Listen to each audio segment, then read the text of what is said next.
Bismillahirrahmanirrahim. وعلى آله وصحبه بسم الله الذي لا يضر مع اسمه شيء في الأرض ولا في السماء وهو السميع العليم يغفر ويرحم يا فارج الهم يا كاشف الغم يا من لعبده يغفر ويرحم يا فارج الهم يا كاشف الغم يا من لعبده يغفر ويرحم أستغفر الله سلامة في الدين وعافية في الجسد وزيادة في العلم وبركة في الرزق وتوبة قبل الموت ورحمة عند الموت ومغفرة بعد الموت اللهم حوينا علينا في سكرة الموت ونجاة من النار والعفو عند الحساب ربنا لا تزغ قلوبنا بعد إذ هديتنا وهب لنا من لدنك رحمة إنك أنت الوهاب ربنا هب لنا من أزواجنا وذريتنا قرة أعين وجعلنا للمتقين إماما وربنا آتنا في الدنيا حسنة وفي الآخرة حسنة وقنا عذاب النار وأدخلنا الجنة مع الأبرار الله الموفق لكم الطريق والسلام عليكم ورحمة الله وبركاته. Pak Ketua Forum Kak Kanwil dan kepada seluruh Bapak Ibu sekalian, sebelum Pak Menteri memberikan arahan kepada kita semua, kita melangkah ke acara kedua, yaitu paparan dari Direktorat Jenderal Bimbingan Masyarakat Islam yang langsung disampaikan oleh Pak Dirjen terkait dengan Asta Protas Menteri Agama di Direktorat Jenderal Bimbingan Masyarakat Islam. Saya langsung persilakan Pak Dirjen. Silakan Pak. Yang kami hormati, kami muliakan Pak Menteri Agama, Pak Sekjen, Pak Irjen, Bapak Ibu Eselon 1, para Dirjen, dan Pak Kaban, Bapak Ibu para Kapus, Karo, Pak Kanwil, dan para Rektor, serta Bapak Ibu semua yang hadir di Zoom meeting. Izin Pak Menteri, kami melaporkan beberapa hal terkait dengan Asta Prioritas Pak Menteri Agama dan capaian triwulan 1 serta rencana aksi 2025 oleh Bimas Islam. Lalu juga ada 2.450 sertifikasi tanah wakaf. Kemudian yang kedua, review tafsir Al-Quran dan terjemah dalam bahasa Inggris. Kan masyarakat lokal yang ada yang menjadi tempat lokasi transmigrasi itu. Lalu terakhir berkaitan dengan program pengiriman dai ke wilayah 3T. Kedepannya mungkin penting ada kerjasama untuk penempatan alumni Ma'had Ali untuk diberikan amanah mengabdi di daerah perbatasan negara. Demikian Bapak Menteri Agama, terima kasih. Terima kasih Pak Direktur. Mungkin satu lagi sebelum ke Pak Menteri. Warahmatullahi wabarakatuh. Izin Pak Menteri, Pak Sekjen, Pak Dirjen, dan Pak Irjen, dan Bapak Ibu semua untuk pengantin menanam. Jadi setiap pengantin yang mendaftar. Kemudian yang kedua, kami juga melakukan pemetaan tentang BMN, gedung-gedung madrasah dan KUA yang masih berdiri di atas tanah wakaf, revisi tentang nadir. Demikian Pak Sekjen dan Pak Menteri dan Bapak Ibu semua, terima kasih. Assalamualaikum warahmatullahi wabarakatuh. Waalaikumsalam, terima kasih Pak Kanwil. Kami izin laporkan Pak Menteri, revisi Undang-Undang Wakaf ini Pak Dirjen di BWI sudah selesai, kami kemarin plenokan Pak. Jadi perspektif BWI-nya sudah selesai dalam waktu dekat untuk segera kita kirim ke DPR Pak. Saya kira cukup ya dari kita. Kita minta arahan, minta masukan dan arahan dari Pak Menteri. Silakan Pak Menteri. Baik, bismillahirrahmanirrahim. Assalamualaikum warahmatullahi wabarakatuh. Selamat pagi, salam sejahtera untuk kita semuanya. Salam, Om Swastiastu, Namo Buddhaya, salam kebajikan. Yang saya hormati Pak Sekjen, para Dirjen dan Kaban, para Rektor, Kanwil, dan seluruh pejabat yang hadir, baik yang hadir di sini maupun melalui Zooming. Pertama-tama saya mengapresiasi yang dilakukan pagi ini ada istighosah ya. Sesuai dengan pengantarnya Pak Sekjen bahwa kali ini kita juga akan mendoakan hajat besar Kementerian Agama, menunaikan ibadah haji seluruh warga masyarakat bangsa Indonesia. Semoga selamat pulang pergi dan tidak terjadi hal-hal yang mengecewakan apalagi yang fatal. Tapi saya kira tradisi ini bagus kita lanjutkan, tapi sebaiknya tidak dilakukan di dalam jam rapat formal jam 6 ya. Jam 6 ini adalah khusus untuk memang rapim kita yang dihadiri oleh rekan-rekan juga dirjen dari agama-agama lain ya. Tapi saya mengusulkan kalau memang bisa ya bagi umat Islam, teman-teman, bisa kita mulai rapimnya jam 5.30 ya. Jadi diawali dengan istighosah seperti tadi ya. Insya Allah itu pasti berkah. Tapi nanti begitu selesai jam 6 ya kita mulai masuk rapat formalnya. Ya. Kemudian yang kedua juga saya ingin melihat dulu ya, mohon ditampilkan siapa yang rektor yang hadir ya. Diundang rektor enggak? Ya, Para diundang. rektor, ketua STAIN. Semuanya diundang. Iya, bisa ditampilkan enggak rektor mana yang hadir di sini? Kanwil mana? ADI tolong ditampilkan Pak. Saya tadi melihat ada sejumlah kanwil yang bahkan ada kandepak juga ikut ya. Tadi 1.000 lebih tadi pesertanya. Iya, Ini Pak. sekarang 1.000. Pak Rektor, kita mengapresiasi kalau ada rektornya yang ikut sini.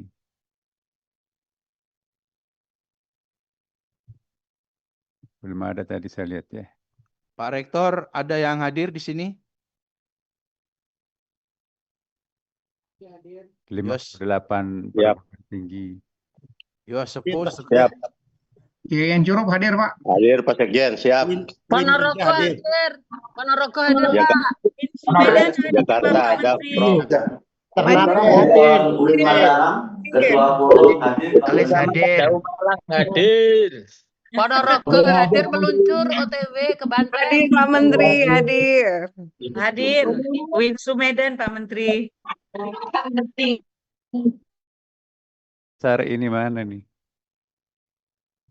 UIN Jakarta, UIN Jogja, Semarang, Makassar. Kalau Medan tadi ada suaranya. Surabaya. Yang besar itu tidak boleh mengecilkan yang lain. Ya, baik. Terima kasih ya teman-teman semuanya ya. Di sini di hadapan kita tidak ada yang besar, tidak ada yang kecil, semuanya sama ya. Kita tidak mengenal di Kementerian Agama istilah mayoritas, minoritas, besar dan kecil. We are the same, sama semuanya untuk kita semuanya ya. Kepala kita semuanya sama untuk berkontribusi yang terbaik untuk negeri ini ya, untuk bangsa ini. Terima kasih Pak Dirjen Bimas yang mempresentasikan program-programnya. Tetapi untuk para Bimas yang lain juga mohon izinnya saya ingin sedikit memberikan guidance. Guideline-nya itu begini. Ini menurut saya, tapi belum tentu saya sependapat dengan teman-teman dan belum tentu pendapat saya yang benar ya. Tapi ini saya juga sama dengan kalian ya. Saya juga punya hak untuk berpendapat dan juga bisa disalahkan, bisa dibantah ya. Poin saya adalah mungkin sebaiknya kita dalam merumuskan suatu perencanaan itu ada standar ya, kriteria apa yang harus kita lakukan. Ini secara umum saja saya sampaikan seluruh para pejabat kita semua, baik di pusat maupun di daerah. Hemat saya kita memang harus berangkat dari problem masyarakat kita ya. Ada sense of priority kita yang harus kita tekankan di sini. Tapi program itu nanti harus berbasis visi misi. Kita tentu tidak mau menggarap wilayahnya kementerian lain. Kita bicara dengan lingkungan RT kita di Kementerian Agama ini. Tidak menggarap RT-nya orang lain, rumah tangganya orang lain ya. Tetapi nanti yang bersentuhan boleh. Ya, itu karena agama ini kan seluruh kementerian juga tercakup tuh. Maka itu kalau ada MOU dengan kementerian, seharusnya Kementerian Agama ber-MOU seluruh kementerian. Karena tidak ada satu kementerian pun yang tidak bersentuhan dengan agama, karena negara kita negara Pancasila, ya kan, yang menganut asas penting ketuhanan yang Maha Esa. Jadi seharusnya kementerian tidak ada yang menolak ber-MOU dengan Kementerian Agama. Dan kita yang harus proaktif, Pak Sekjen. Kemarin kita sudah ber-MOU 4 ya kementerian rupa, sehingga saya sering mengatakan yang kita akan bikin di Kementerian Agama periode ini adalah membangun gunung, bukan membangun bukit-bukit. Menggarami air laut itu susah. Tapi satu yang kita bikin mercusuar, dan tahun depannya kita bikin mercusuar baru lagi, itu akan lebih gampang terukur, measurable ya, dari masyarakat kita tentang keberadaan Kementerian Agama, daripada nanti kita memberikan bantuan apa ya, belum tentu itu akan kena. Kenapa? Karena yang seharusnya dikasih perahu malah dikasih ikan, jadi itu nggak produktif. Jadi ada yang mana yang perlu kita kasih bantuan ikan, mana yang harus kita beri bantuan pancing, dan mana yang harus diberikan bantuan perahu. Jangan dibalik, harusnya dikasih bantuan perahu, dikasih ikan, itu nggak efektif. Harusnya dikasih ikan dulu, tapi dikasih perahu, itu nggak efisien. Jadi program kita mengacu kepada program efektif, efisien, dan tepat sasaran ini. Juga tentu ada visi misi yang kita harus lakukan standar, ya Astacita Presiden, kemudian dirumuskan oleh teman-teman melalui rakernya kemarin dengan Asta Program, ya kan. Ya mari kita terjemahkan, maka itulah fungsinya rapat seperti ini diikuti 1000-an orang, dan saya mohon jangan ada yang meninggalkan tempat dulu ya. Nah, saya juga membaca program-program aksinya. Ya, program aksi itu memang harus dirancang secara profesional. Apa yang ya.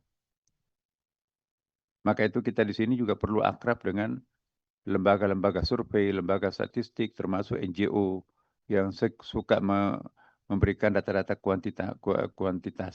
kuantifikasi persoalan itu kan. Jadi mohon diarahkan kepada stafnya agar melek data ini. Jadi pendekatan kita bukan hanya deduktif dari atas, ya undang-undang, peraturan, tapi kita tidak bertolak pada real kenyataan masyarakat yang dihadapi apa. Saya ingin berikan satu contoh, misalnya Bimas Islam nih, ya masalah keluarga ini. Kenapa ini tidak dijadikan prioritas? Misalnya perceraian. Ini kan sudah lampu merah ini buat saya nih, kita semua. Ya. Jadi sekitar 35% perceraian setiap tahun. 2.100.000 orang yang kawin setiap tahun sebelum 2 tahun terakhir. Perkawinan ini sangat sakral dalam semua agama ya. Nah, kalau semakin rapuh sebuah perkawinan itu kan artinya juga berkontribusi semakin rapuhnya sebuah bangsa dan negara. Negara yang kuat itu berbasis masyarakat yang kuat. Masyarakat yang kuat itu berbasis pada keluarga yang kokoh. Dan ujungnya keluarga yang kokoh, kuat itu berbasis pada individu yang matang. Ya. Jadi kalau keluarga pribadi tidak matang, itu ada kontribusi agama tidak memberi dampak di situ. Itu makanya semakin gagal kita. Maka itu saya mohon betul statement seperti ini direalisasikan dalam bentuk program. Ya. Kenapa kalau kita berbicara tentang agama, seolah-olah kita bicara tentang masa lampau yang normatif, deduktif, ya, kualitatif. Padahal real lingkungan pacu masyarakat kita ini itu sangat rasional, bahkan liberal, sangat induktif, semuanya berbasis data, ya, induktif, semuanya berbasis survei. Nah kita semuanya berbasis ayat, semuanya berbasis undang-undang. Tapi kita melupakan masyarakatnya itu sendiri. Maka itu saya ingin ada pengayaan program, penajaman program dengan menengok ke bawah, tidak hanya menengok ke atas dalam membuat program. banyak isu-isu yang aktual di sekitar kita, misalnya perceraian tadi. Coba kita lihat, perceraian yang paling riskan itu terjadi pada usia 5 tahun rumah tangga. Jadi nanti kita bisa melihat keluarga itu stabil kalau sudah 5 tahun. 80% perceraian itu dari usia pasangan 5 tahun ke bawah. Ya, 70% perceraian itu di 500 pasang perceraian itu kemarin. Suaminya memilih A, istrinya memilih B, kok cerai? Padahal calon gubernurnya itu sudah rangkulan, dia sudah cerai. Nah, tidak masuk akal. Bahkan ada perceraian, ada 3.000 perceraian karena murtad. Suaminya tiba-tiba murtad, akhirnya dengan sendirinya cerai. Jangan-jangan ini fenomena gunung es. Yang tidak mau perhatikan agama, udahlah. Zina nggak peduli, yang penting masyarakat memberi pengakuan. Nah, berarti masyarakat kita juga rusak. Nah, ini sensitif buat kita semuanya. Jangan melakukan pembiaran yang sesuatu yang bertentangan dengan agama kita, agama apapun juga. Misalnya juga penundaan perkawinan. Ini jangan dianggap fenomena dangkal ini. Ini ada fenomena berkembangnya budaya barat di masyarakat kita ini. Di Perancis itu orang sudah nggak mau kawin lagi. Lebih baik memelihara anjing, kucing, daripada memelihara suami. Yang nggak merepotkan. Nah, jadi itu makanya itu di Perancis itu ada sebuah fenomena Bapak Ibu sekalian. Perancis tanpa ada pembatasan yang ketat. Maka itu penundaan perkawinan ini juga, walaupun juga ada sebaliknya. Ya, jadi ini ada fenomena 2. Kumpul kebo dulu 10 tahun. Ya, bahkan 4 baru kawin. Apakah kita mau seperti itu? Saya kira agama apapun juga tidak membenarkan hal seperti itu. Tapi itulah Barat. Nah, ini fenomena masyarakat kita. Dia kalau ikut baca sosial media, ada fenomena ini. Feminida ini apa itu? Feminida itu mirip dengan teologinya misogini. Saking banyaknya perempuan menjadi saingannya para laki-laki dan laki-lakinya kalah profesional, maka dendamnya terhadap jenis kelamin perempuan. Maka artis yang sedang bermain di YouTube itu untuk live itu tiba-tiba ditembak oleh seorang laki-laki. Dan setelah ditangkap ya diwawancarai, ternyata ujung-ujungnya adalah femisida. Dan itu ada ratusan perempuan di Amerika juga sudah mulai banyak tuh. Femisida ini. Kemudian juga penyimpangan seksual. Homo dan lesbi.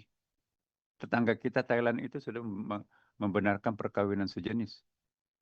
Jangan-jangan kita juga ketularan.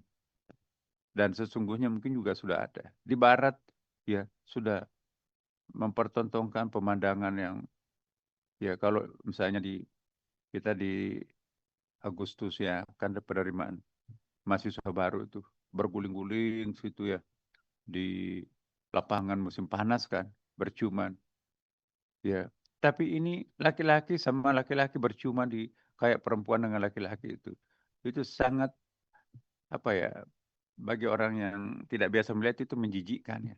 Berpelukan berciuman di lapangan rumput terbuka seperti itu, dan itu dianggap absah oleh culture mereka ya.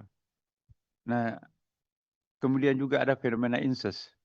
Incest ini bukan perkawinan.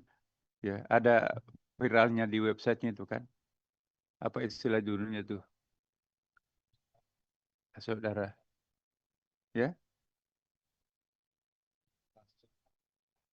Fantasi Sedara. Nah, ini ada ditangkap nih.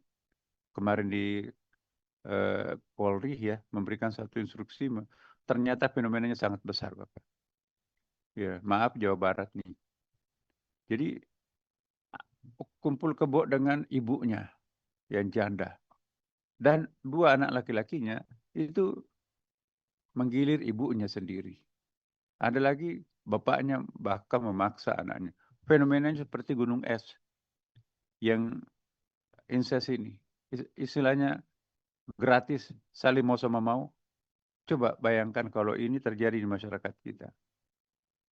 Bahkan kalau Bapak Ibu pernah baca majalah, salah satu majalah ibu kota ya, menurunkan satu Jakarta Underground itu ya. Apa yang terjadi di Jakarta gelap ini, itu arisan suami istri. Ya, di Jakarta Utara ya, sebuah perumahan elit. Ya. Jadi arisan suami istri. Jadi ada pesertanya misalnya 30 pasang di situ. Ya. Menggilir tukar-menukar istri. Dan saling menikmati. Menikmati yang lain. Jadi arisan mukanya akhirnya juga digerebek juga. Nah, ini terjadi dalam masyarakat kita itu bukan hanya etnik tertentu, tapi juga sudah masuk ke etnik pribumi kita juga ya. Nah, belum lagi perkawinan di luar negeri ya. Perkawinan itu kan harus tercatat. Orang Indonesia di luar negeri itu banyak sekali. Ya. Diaspora kita, terutama yang misalnya yang beragama Islam ya kan. Siapa yang mengawinkan? Tenaga kerja di Saudi Arabia TKW. Ada yang poliandri. Suaminya ada dengan supirnya dari Pakistan, dari Bangladesh. Tapi di Indonesia juga ada suaminya. Ya. Ada anaknya di sana, dari suaminya di sana. Di sini juga ada anaknya, dari suaminya ada di sini. Ini real dan bukan jumlahnya sedikit. Ada panti asuhan di Kemayoran di sini. Ya, ada 20-an anak-anak ya TKW di situ nggak tahu bapaknya, tapi itu mirip Arab-Arab semua tuh. Nah, pulang dia nggak mau mengakui anaknya. Dia titip di situ panti asuhan itu karena di sini ada suaminya juga ada anaknya. Nah, isu-isu aktual seperti ini harusnya menjadi prioritas. Ya. Daripada misalnya rutinitas tadi itu ya, yang itu pun juga tidak terukur ya. Saya juga sekaligus mengingatkan kepada kita semua para dirjen ya, memberikan bantuan ini apa kriterianya. Saya melihat rencana aksinya itu bantuan misalnya stimulasi pembangunan 562 rumah ibadah. Apa kriterianya rumah ibadah mana yang kita harus bantu? Jangan-jangan karena kita dekat dengan pembuat proposalnya. Atau jangan-jangan kita menyuruh orang lain membuat proposal supaya nanti kita mendisposisi kepada mereka. Jadi harusnya ada kriteria. Misalnya pembinaan kompetensi 1.350 SDM masjid. Masjid mana yang kita akan bantu? 600.000 masjid itu jangan-jangan kita membangun masjid, memberi bantuan masjid yang sudah bagus. Ya, maaf ini kan kadang-kadang juga ada titipan dari misalnya dari mana-mana, mungkin juga dari DPR. Nah, kita harus punya kekuatan untuk memberikan prioritas kepada siapa yang berhak. Ya, saya dulu pernah waktu menjadi Dirjen Bimas Islam, ada proposal yang dititipin orang penting. Untuk siapa proposal itu? Untuk di triplex yang atap-atap yang bocor-bocor itu ya. Jadi diperlukan yang kita pertentukan dulu kriteria apa, siapa yang kita akan berikan. Benar nggak orang yang mau diberi beasiswa itu adalah betul-betul sangat membutuhkan. Jangan-jangan karena itu adalah keluarga atau titipan. Saya mohon betul-betul kriteria lalu disepakati oleh kita semuanya. Nanti itu ada jadi alasan. Wah Pak ini kenapa proposal saya tidak terima? Pak, kuota prioritas kita adalah ini sesuai dengan keputusan Menteri Agama ini. Nah kalau tidak ada alasan seperti itu, teman-teman itu susah mendampingi presiden di Timur Tengah ya kan. Saya diskusi dengan Menteri Agamanya negara Jordan kemarin. Jadi kumpulan basnasnya, kumpulan zakatnya itu adalah sekitar 20 miliar apa matawannya di situ dinar ya. Sedangkan wakafnya itu 600 miliar dinar.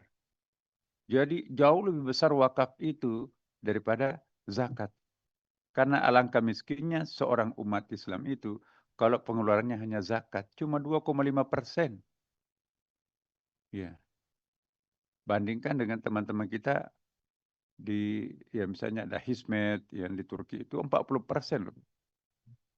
Ya, teman-teman kita di Ahmadiyah itu 20%. Ya, teman-teman kita dari Katolik itu kan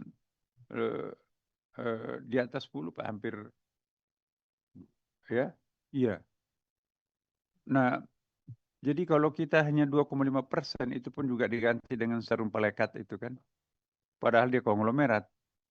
Itu bukan apa ya, itu masalah itu. Maka itu tugas istri. Itu punya tabungan-tabungan gelap di bank. Enggak ketahuan istrinya, keluarganya. Yang ketawa pengalaman tuh mungkin. Nah, wah, depositonya ada tuh. Dan begitu meninggal nggak ada yang tahu. Itu jumlahnya di bank itu triliunan.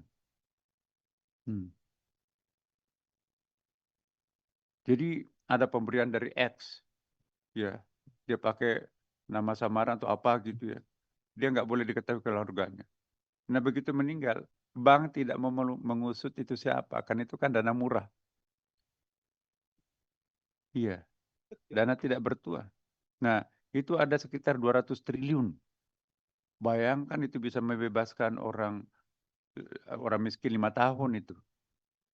Nah, jadi itu luqatah, barang hilang. Barang hilang itu dalam periode Islam Sayyidina Umar, ya. Tanah yang tidak digarap 5 tahun berturut-turut oleh pemiliknya, itu jatuh menjadi luqatah, barang hilang, tak bertuang. Nah kita banyak sekali puluhan tahun tanah di daerah, orang Jakarta yang punya dipagar, nggak boleh dimasuki. Kemudian ada fai, harta rampasan, diancam angkat tangan ambil, yang penting jangan bunuh aku. Fai. Kalau ghanimah memang berdarah-darah, akhirnya kalah, hartanya dia ambil. Ada kafarah Ramadan, ya sekian harus diberikan karena ternyata pengantin baru menjelang Ramadan itu banyak sekali pelanggarnya di situ. Nah kalau itu dikumpulkan itu jumlahnya juga bisa miliaran tuh. 2 juta orang kawin setiap tahun. Ya nggak tahan, Ramadan pun juga melakukan. Harusnya kan bayar kafara. Itu kalau dijumlahkan itu besar. Ada dam, ya, yang keluar fatwanya Majelis Ulama belum bisa kita melakukan dam. Padahal Menteri Saudi Arabia memberikan izin Indonesia boleh memotong kambingnya di Indonesia. Jadi kambing Indonesia, petani kambing, peternak kambing kita bisa untung, gizinya dimakan Indonesia. Dan Saudi Arabia pun juga tidak direpotkan membuat pengalengan, mengirim ke negara-negara ya miskin, itu kan anggaran negara mereka. Jadi dianjurkan kalau Indonesia mau melakukan itu, monggo. 1/5 jamaah haji di dunia ini, Indonesia, berarti 1/5 akan meringankan beban kami. Kita minta fatwa Majelis Ulama, tidak boleh. Padahal negara lain boleh. Mesir boleh, Turki boleh, dan sejumlah negara boleh. Nah kenapa kita nggak boleh?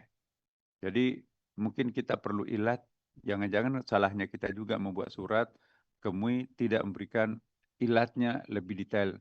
Maka itu berkomunikasi ke MUI, Bimas Islam itu harus menggunakan bahasa hukum, ya bahasa fikih maksud saya, jangan bahasa birokrasi. Saya yakin kalau kita berikan ilatnya, ya ada jemaah haji satu bus 40 orang, kumpul ada pangdam tuh, ya. Panglima Dam, kumpul. Jadi ternyata hanya 5 ekor kambing untuk 100 orang. Ya. Jadi ada penipuan di situ. Nah, apakah ini bukan ilat? Jadi kalau kita uraikan seperti ini, kemudian itu jangan-jangan fatwanya, wah itu wajib itu, bukan haram, bukan nggak boleh.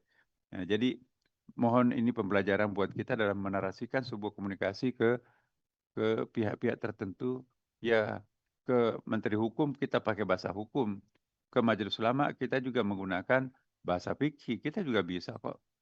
Ya, anggotamu itu kan juga sebagai mahasiswa kita kan. Nah, jadi teman-teman, banyak lagi ada hadiah, lawannya hadiah itu usyr. Hadiah itu pemberian setelah prestasi. Kalau usyr itu, itulah korupsi. Diambil duluan sebelum bangunannya diselesaikan. Nah, ada jizyah. Jizyah itu pajak lah, teks.